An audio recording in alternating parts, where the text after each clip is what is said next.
Welcome, and thank you for tuning in. You're listening to the Beyond 50 radio program. I'm Daniel Davis.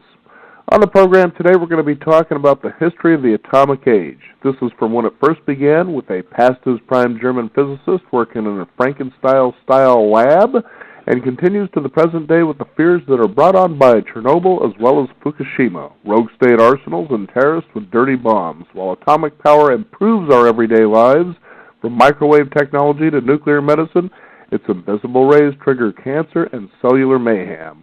We'll also learn that all of us are, in some measure, radioactive. On the program today is author of the book, The Age of Radiance. He is also the New York Times bestseller of Rocket Men as well as Thomas Paine. Joining us here on the Beyond 50 radio program today is our guest, Craig Neslin. Craig, how are you today? Good, Mr. Davis. Thank you so much for having me on your show. You bet. Now, this is really a rich, detailed account of how the nuclear age came about and what it's all about. But what I really got a kick out of is how you start the book talking about how we really are radioactive. It almost seems like there's no way to get away from it no matter what we do. Well, 5 years ago, before I started working on this, if you had asked me what did I think radiation meant, I would have said danger, cancer, infection, imminent peril. I thought it was rare, and extremely dangerous. And instead, it's really a profound part of the planet. It rises up at us from uranium decaying in the bedrock. It falls down at us from cosmic rays. It's in your granite and your adobe and your kitty litter. It's in your pets. It's in your dogs and your cats. It's in your friends and your family. And it's in each one of us to such an extent that when we gather together, we irradiate each other. I was thinking as I started out reading this was the movie War of the Worlds and how it ends where finally they're exposed to the germs here on Earth and eventually they die. And I thought to myself, look at how long we've been able to evolve with this radioactivity going on around us. I think that probably would have wiped out the aliens faster than any germ. It may be true, but one of the interesting things coming out of Fukushima is the fact that they have mice that are developing defenses, biological defenses against radioactivity in succeeding generations, and they have a fungus that's actually eating the radioactive core in Fukushima. So the biology is striking back as always. Now let's talk about the rich history of how this all began. Where did you first decide to start your research on this book? Well, I really wanted to start with the trigger that began everything, which was a 50-year-old washed-up physicist working in a ratty lab in that hot spot of science, Würzburg, Germany. In fact, this whole book is filled with nobodies in the middle of nowhere who become great names in the history of science, so it proves there's hope for us all. Anyway, this poor little old man is playing around with shooting enormous sparks inside of a vacuum tube, and he's turned off all the lights in his lab, and he happens to have this little screen at the other end called a leuchtturm, which is a sheet made of metal that would capture certain types of electrics. And all of a sudden, the leuchtturm started lighting up when he was charging this vacuum tube, and by accident, his hand fell between the tube and the leuchtturm, and he saw the bones in his hand. And he got so upset about this that he didn't tell anybody about it for months, and he decided that the only name that would be good for these rays producing this horrible effect were X, the unknown. So it was the birth of X-rays. And, what I also like, too, is how you talk about the relationships between people as well. I mean, all of a sudden, first we're talking about the science of how this kind of moves along, but then all of a sudden the relationships between people begin to evolve. Where did you come up, or how did you go about getting that kind of information? Because I write books that people can read on a plane, I read all the other books they read on a plane first. But basically, you go through all of the back parts of the book that no one reads. I read all that word for word. So I'm constantly tracking down who wrote the definitive biography of Marie Curie and Robert Oppenheimer and Leo Szilard, and what did they miss or didn't get to, or what clear, And so, for example, a great example in this particular instance was I read about, maybe 3,000 pages on Marie Curie, which is all about what a cold, heartless, brainiac person she was, and she didn't have a heart, and Einstein said she had the soul of a herring, and all this kind of stuff. And I spent the first 10 years of my life in New York living in an Eastern European neighborhood. And after I read all this and took my careful notes, I thought, this doesn't sound like any Polish woman I ever met. So I suddenly had a thing where I really needed to find out how true was this. And of course, it turns out it's dramatically the opposite of what these people have been saying for 30 years. So. Mm-hmm. Now, let's talk about some of the things that a lot of us actually know when it comes to the nuclear age. First of all, the bomb always comes to mind, and it stands to date that the United States has been the only one who's ever used it, even though there have been proof that other countries have actually had it ready and available. Well, one of the amazing things that happens in this history is that over and over and over again, everyone is terrified because a madman who's running a country gets a bomb. It happened when we found out Stalin had the bomb. It happened when we found out Mao had the bomb. It happened when we found out the Kims in Korea had the bomb. It happened when we found out the Pakistanis had the bomb. It happened when we found, for Arabs in the Middle East. It happened when they found out Israel had the bomb, and now it's happening again with fears about Iran. So you literally can see that certain things in history do repeat over and over and over again. Now, it's really interesting because sometimes you'll hear the debate, because, for instance, like going back to Einstein, because he was Jewish, Hitler wasn't really interested in the nuclear science that he had to present, but then at the same time they're saying that he kind of stowed away and would rather have the United States have it. Now, in your research, you were really getting down to the nitty-gritty of what was really going on with all that. Tell us about that.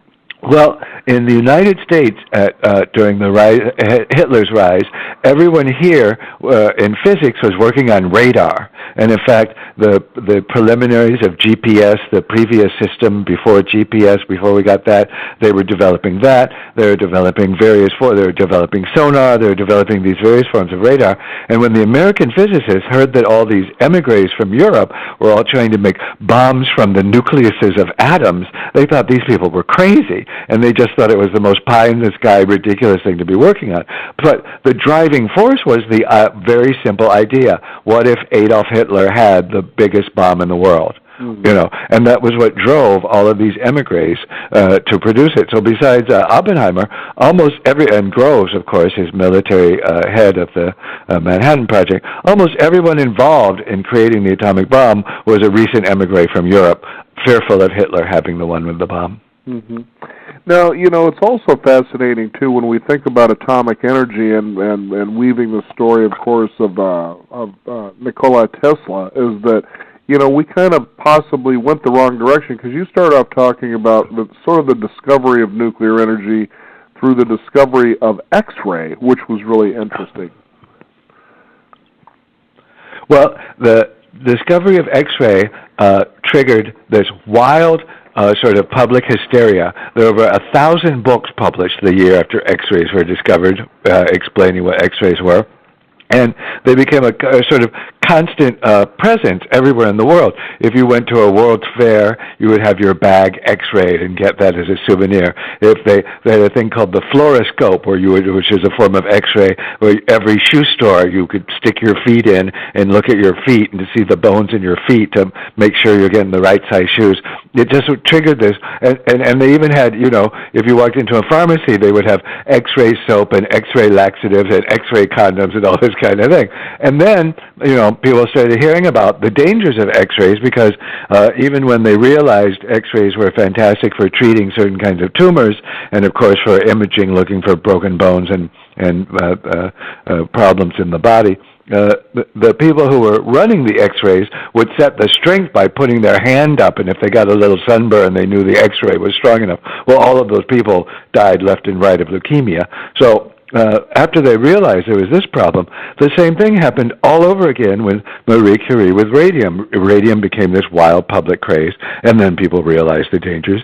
And the same thing happened again with Hiroshima. The Americans were so proud of having the nuclear bomb that ended this horrible war that had killed 35 million people that the atom was celebrated, and you bought atomic bomb, salt and pepper shakers, and you had Hiroshima cocktails. Sort of a sick way to look at it, I guess, but at the same time, you were suggesting that the atomic bomb could have also won the Nobel Peace Prize, because that's inevitably what it's sort of done. Well, this is actually the big controversial brain twister of the Cold War, and that is the fact that the creator of the Nobel Prize, the first guy whose oil fortune goes to fund that prize, Alfred Nobel, we all know he discovered TNT, dynamite, and he said that his great dream was to produce a weapon of such unimaginable power that it would make war impossible. And so many, many people believe that the fact that everyone involved in the Cold War had thermonuclear arms is what happened, we never had World War III because America and the Soviet Union and China and Britain and France and all these major players all had thermonuclear weapons. In fact, one of my favorite scenes in the book is when Ronald Reagan meets with Margaret Thatcher and he goes, "My great dream is to end all nuclear weapons." And she says, "Are you crazy? What do you think is keeping everybody at peace?" So the big controversial idea is, does Edward Teller and the other inventors of thermonuclear arms, should they get the Nobel Peace Prize? Now, it's also to note, too, again, when we think of the science of nuclear science, you think of people like Oppenheimer, you think of people like Einstein, of course, there's Niels Bohr, but there was one particular person that was a great mind of science that really kind of disappeared altogether, and that was Lise Meitner. Tell us about her. Well, one of my favorite things of being a historian and a biographer is to sort of bring these people back who have been completely forgotten. And Lise Meitner was written out of history. She's one of the most profound figures in modern science history, but she was written out of it first by the Nazis for being Jewish and then by the post-war Germans for being a woman. And basically what happened was Lise Meitner was the second woman in the 500-year history of the University of Vienna to win an advanced degree. She was the first female university professor in the history of Germany. She led the physics department of the world's top research institute for a dozen years, and then she was driven out of Germany by the Nazis for having a Jewish heritage. She ended up in Sweden working for a guy who hated her and was jealous of her not being able to speak Swedish. She's 60 years old, and it's Christmas, and she goes for a walk with her nephew, and she sits down on a log, and she ponders these problems her old colleagues back in Berlin are having, where when they shoot neutrons at uranium, it splits into barium, and that doesn't make any sense, and they think something is wrong with the instruments. And then she takes out a pencil and a piece of paper, and she thinks about if Niels Bohr's idea of the nucleus is correct, that it's like a water drop, and you cut it in half, would it produce barium? And it sort of does, but there's something left over. And she applies Einstein's E equals mc2 to what's left over, and she realizes what is we now call fission. So she discovered fission. And this triggered a massive, this is actually what the trigger for the Manhattan Project was, because everyone in the United States began to wonder, well, if fission exists and it can be produced and controlled, it could make a bomb of unimaginable power. You know, I was fascinated. There was a summer where I was, for some reason, I kind of stumbled into documentaries about the atomic bomb from different perspectives, and the first one was Trinity, the atomic bomb movie, narrated by William Shatner, and that became it was one of those that you wanted to watch again and again, because you've seen just, first of all, how the bomb was developed and the awesome power that it had, but that they continued to test this thing. And you kept seeing these explosions of magnitudes that you just couldn't even imagine. You thought, how much bigger does this thing need to get? And I believe Russia, to this day, still holds the record for the largest one, something like 50 megatons or something like that, correct? That's right. That is correct. Uh-huh. And you think, well, the ones we were lighting off seemed pretty awesome, but 50 megatons you couldn't even hardly imagine. And then they started exploding these things underground and then into space. And then there was, the story of the Enola Gay, which was the plane responsible for dropping the bomb on Hiroshima. And then you take a look at, the experiments they tried on, the Bikini Atoll, and you just become mesmerized by what was the direction we really wanted to go besides destruction with this? What were we really trying to learn or prove or gain from any of this? Well, in my opinion, the explosions were people who wanted to look at atomic bombs blowing up. And, if you look at the movies, I have a set of atomic bomb movies, they are quite spectacular, and I can see why you would want to look at them. But now what has happened is that, in fact, right now, 11,000 Americans die every year from the leftover contamination of those Cold War tests, which stopped in open-air testing stopped in 1963. And the entire controversy over long-term waste disposal in Yucca Mountain, the reason why it wasn't allowed in Nevada is because Nevada, first of all, doesn't have any of its own nuclear reactors, so they wouldn't be storing anything of theirs. But also, Nevada is tired of being attacked with nuclear arms by the government of the United States. That explains why people also lose their money there in Las Vegas as well. Exactly. But during the test, it was considered a tourist attraction. They took out ads, come to Las Vegas, Atomic City, and you'd gamble, and then you go watch an atomic bomb go off. And I got to ask you, as you put this book together, and again, it's really rich in detail and things that I didn't even know about, but do you feel that maybe we did go the wrong direction with this discovery of nuclear energy, or, is there a better way we could be going with it? Give us, kind of your idea or your opinion based on what you learned. Well, it's a very sad story because the real tragedy of all this is that all of the research was being done by the government, and because it was done as part of defense, it's all classified. So, in fact, there is all of this research that has been done in the past, and it wasn't just how many mannequins will die in a house when you set off an atomic bomb, although that was one of them. But anyway, there is serious research that was done with, especially fusion weapons, that we don't know anything about because it's still classified. Mm-hmm. So that's really a shame. That's number one. And then number two, they never really tried to educate anybody about what was going on. I'd like to say Americans learned about nuclear physics from watching movies and seeing pictures of the victims of Hiroshima and Nagasaki, and then we learned about atomic power when the China Syndrome movie with Jane Fonda came out simultaneously with the disaster at 3 Mile Island. Mm-hmm. There's a joke in nuclear science circles that if the first experience Americans had with gasoline was napalm, we'd all be driving battery-powered cars. Right. And that's the history of nuclear here. Mm-hmm.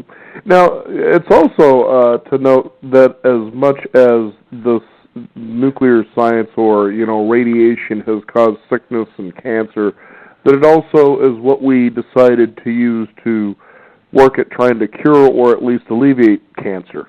That's kind of funny how that works. Right. One of my favorite stories in the book is how Marie Curie has her lab assistant fall in love with her daughter, and she gets very upset about this and doesn't want them to get married and makes the lab assistant sign one of the first prenups in history saying if anything happens with the marriage, all the radium is going to stay with the Curies.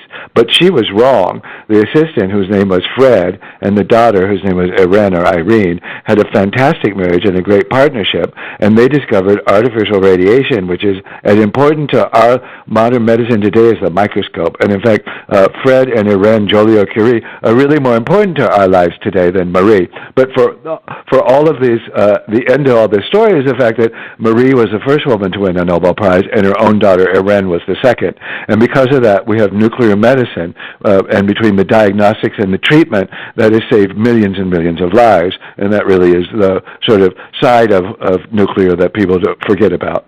Mm-hmm. And, and it's also the big debate about whether we should continue with nuclear energy because you see the fallouts of things such as Chernobyl and of the 3 Mile Island and Fukushima, and you kind of wonder, is there a safe way to harness something like this and use it effectively? Well, that's what we're all hoping for. China, which we really need to get off coal as soon as possible. I don't know if people in California know this, but air pollution from China is now hitting the west coast of the United States. Anyway, China is developing something called a pebble bed reactor, which encases the uranium in graphite in such a way that it can't melt down. So if that works, that will be fantastic. Then France is doing something called ITER, which is trying to develop fusion, and I don't know that that's ever going to work, but I sure hope that it does.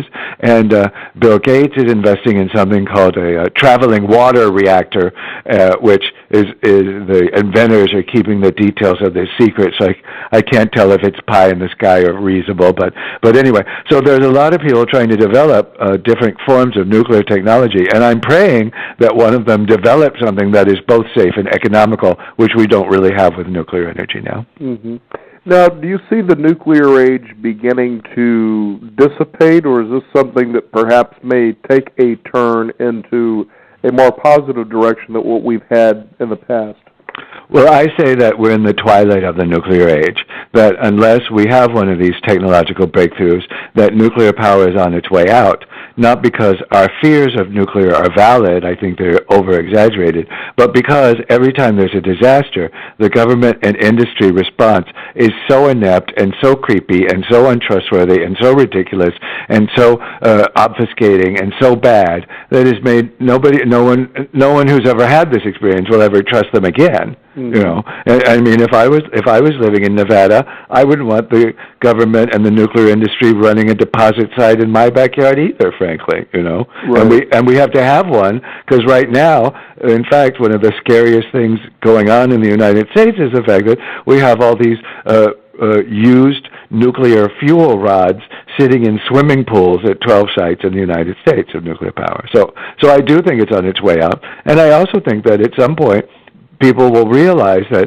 the United States spent Soviet Union spent $5.5 trillion on nuclear weapons. And we are still spending multiple billions of dollars on nuclear weapons. We have not used these weapons since 1945. Right. And so the absurdity of that is going to finally, at some point, is going to catch up. So I don't think nuclear power is going to go completely away because France loves it, and it would be a big step forward if China gets it. So I don't think it's going to go completely away, and I don't think nuclear arms are going to go completely away. But I think that both of them are going to fade into insignificance. Mm-hmm.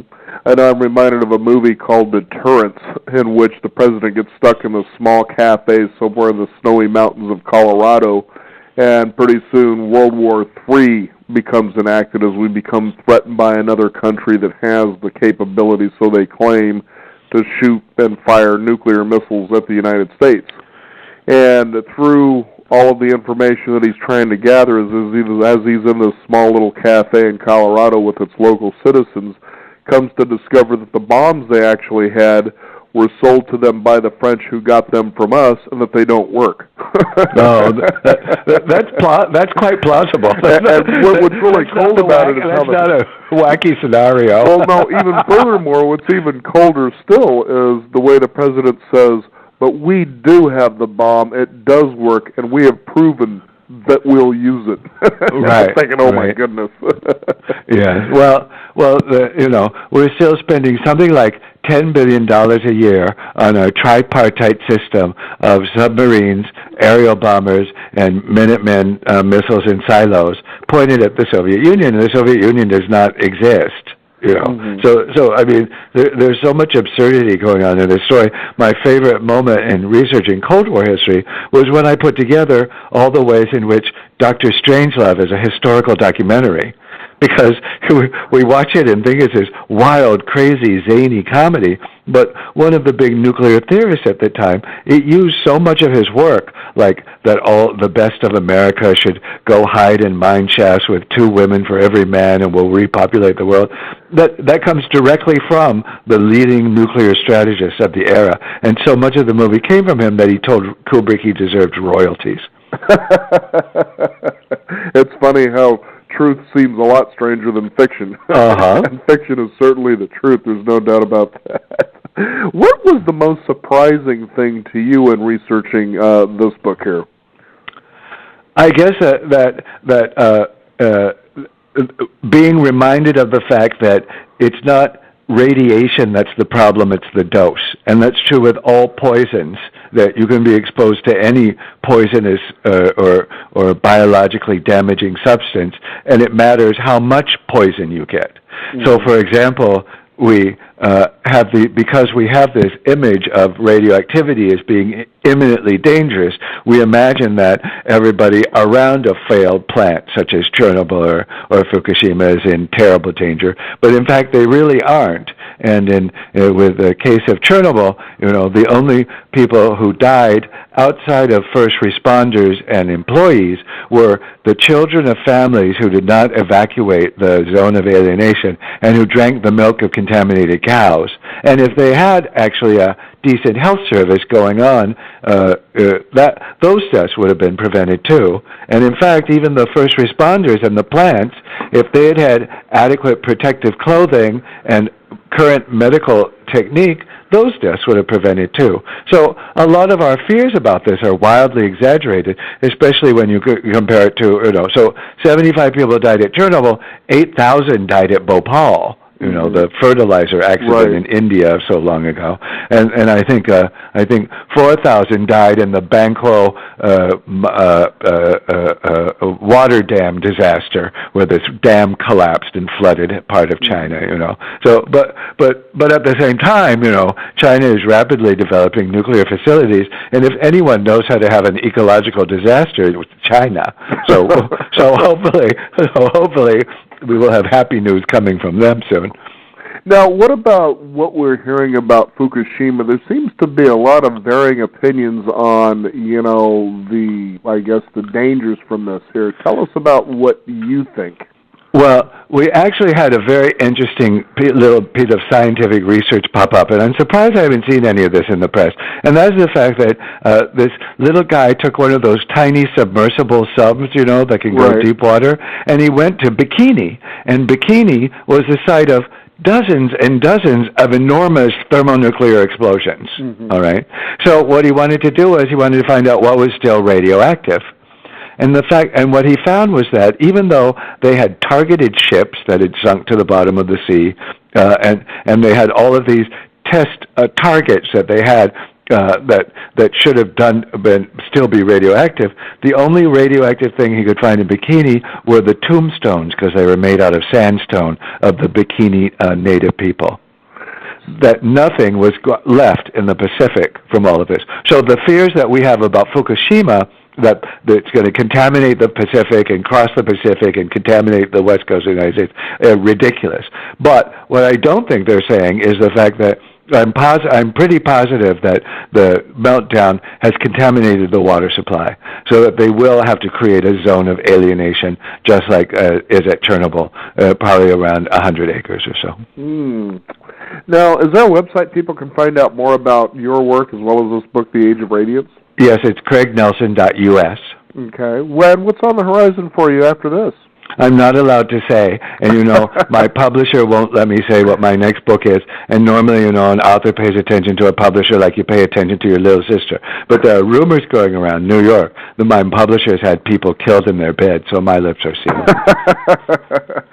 Well, thank you so much for joining us here on the program. The book is The Age of Radiance. It's the epic rise in dramatic fall of the atomic era. Our guest today, Craig Nelson. Go ahead and give out your website one more time, please. It's craignelson.us. Thank you so much for joining us here on the Beyond 50 radio program. Thank you, sir. We want to thank you, the listeners out there, for tuning in as well. You can find out more by visiting us at beyond50radio.com, the number 50. We do have our exclusive e-news updates that we encourage you to subscribe to as well. I'm Daniel Davis. Thank you for joining us. This is the Beyond 50 radio program, and remember, live your day past halfway.